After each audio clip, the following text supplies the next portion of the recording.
Hi guys, welcome to study house. तो आज हम बात करेंगे मिसाइल्स के बारे में। हाल ही में इंडिया के द्वारा अग्नि 5 जो मिसाइल है उसको सक्सेसफुल टेस्ट किया गया है और उससे कुछ दिन पहले चाइना के द्वारा चाइना की जो हाइपरसोनिक ग्लाइड व्हीकल है उसका सक्सेसफुल टेस्ट किया गया था।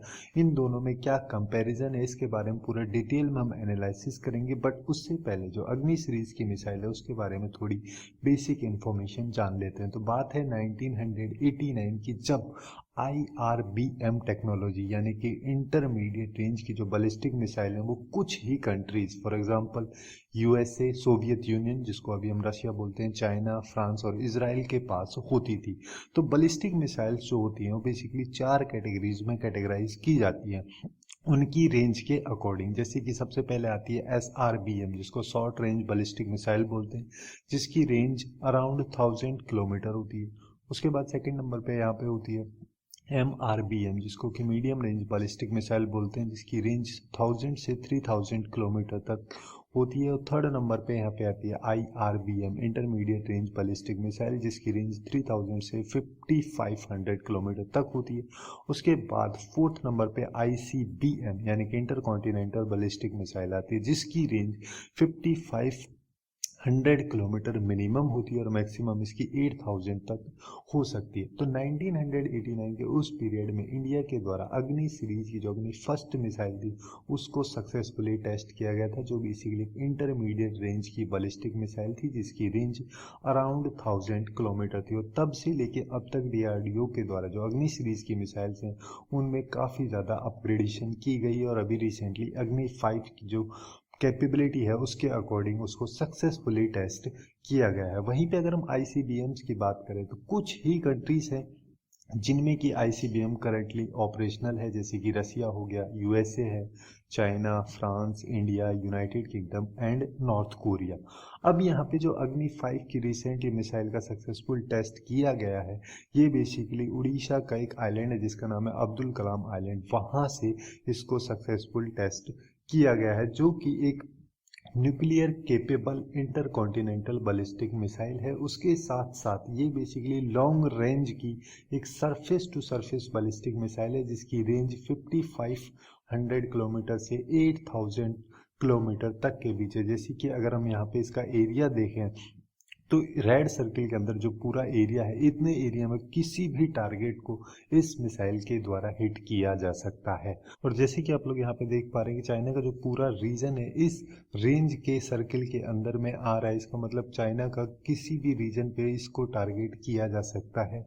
अब यहाँ पे जो अग्नि 5 की मिसाइल है 3 स्टेज की एक मिसाइल है, जिसका डायमीटर जो है 2 मीटर का है और इसकी टोटल लेंथ 17.5 किलोमीटर की है। उसके अलावा जो इसका टोटल वेट है वो अराउंड 50,000 किलोमीटर और इसकी स्पीड 24 मैक यानी कि साउंड की स्पीड से 24 गुना ज़्यादा इसकी स्पीड है। और इसके जो मैक्सिमम पेलोड की कैपेसिटी है वो 1.5 टन है। इतने टन का जो पेलोड है वो कैपेबल है ये मिसाइल ले जाने में। अब ये जो कैपेसिटी है ये भी डिवाइड होती है इसकी रेंज के बेसिस पे, जैसे कि अगर मान लो 1500 किलोग्राम या 1.5 टन का पेलोड इस पर रखा जाता है, वार हेड जिसको हम बोलते हैं वो रखा जाता है, तो इसकी रेंज अराउंड 5500 किलोमीटर तक होगी। बट अगर इसका पेलोड कम कर दिया जाता है तो इसकी रेंज बढ़ जाएगी, जो कि 8000 किलोमीटर तक हो सकती है।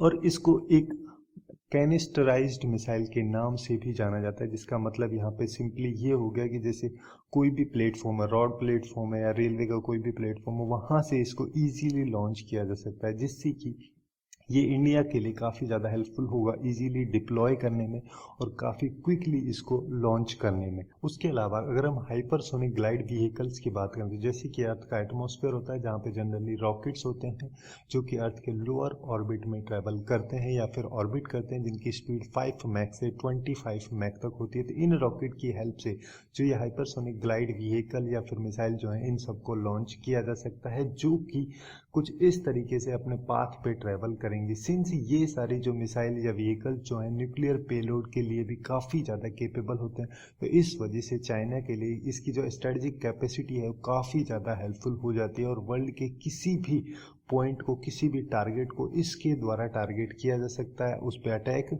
किया जा सकता है। उसके साथ साथ ये सारे व्हीकल्स काफ़ी ज़्यादा मैन्यूवरेबल होते हैं, जिसका मतलब यहाँ पे ये हो गया कि जैसे जब भी इनके द्वारा किसी एक फिक्स टारगेट पर अटैक किया जाता है तो उसके अटैक होने से पहले टारगेट को भी यहाँ पे चेंज किया जा सकता है। उसके साथ साथ इनका जो ट्रैक है उसको चेंज किया जा सकता है। जिस तरीके से ये पाथ फॉलो करते हैं, जिसको कि हम ट्रेजेक्ट्री बोलते हैं, उसमें भी चेंजेस किए जा सकते हैं। इसकी स्पीड में चेंजेस किए जा सकते हैं, जिन सब की हेल्प से ये काफ़ी ज़्यादा डिफ़िकल्ट हो जाता है कि इनको ट्रैक कैसे किया जाए, और इन सब के अगेंस्ट में डिफेंड करना और भी ज़्यादा डिफ़िकल्ट हो जाता है।